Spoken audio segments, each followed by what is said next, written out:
रात दिया बुझा के पिया दिलवा छूली हल।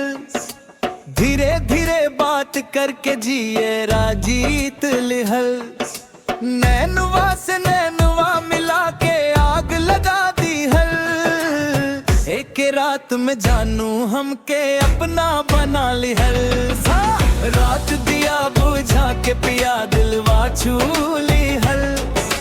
हंसी के जादू चला के मनवा लूट लिहल। रात दिया बुझा के पिया दिलवा छूली हल। हंसी के जादू चला के मनवा लूट लिहल। चांदनी रतिया ठंडी हवैया तोहरे संग सब नीक लागे। हाथ पकड़ ले जब तू धीरे धड़कन तेजे भागे। गोरी सूरत मीठी मूरत बोली लागे रसगुल्ला। तोहरा नजरे पड़ते जानू दिल हो जाला पगला।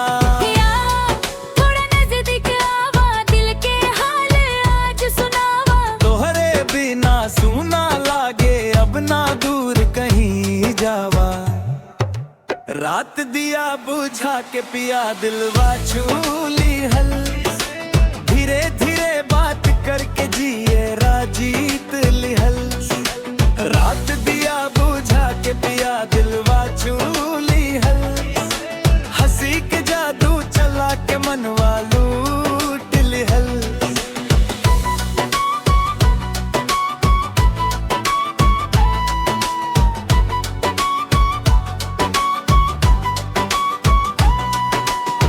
ओढ़नी सर के कंगना खन के मौसम बनल सुहाना। तोहरे संग बितल हर पलवा लागे सपना पुराना। हंस के जब तू नाम पुकारल होश उड़ा गल सारा रा। आज से तोहरे नाम कर देनी दिलवा बेचारा। रात दिया बुझा के पिया दिलवा छूली हल। मुस्की मार के धीरे से चनवा चुरा ली हल। तोहरे प्यार में जानू दुनिया भूल गई लल। एक के रात में हम तहरा हो गई लल। अब तहरा बिना न जी पई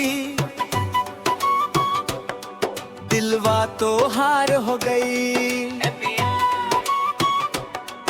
अब तहरा बिना न जी पई दिलवा तो हार हो गई।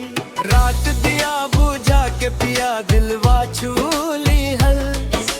धीरे धीरे बात करके जिया राजीत लिहल। रात दिया बुझा के पिया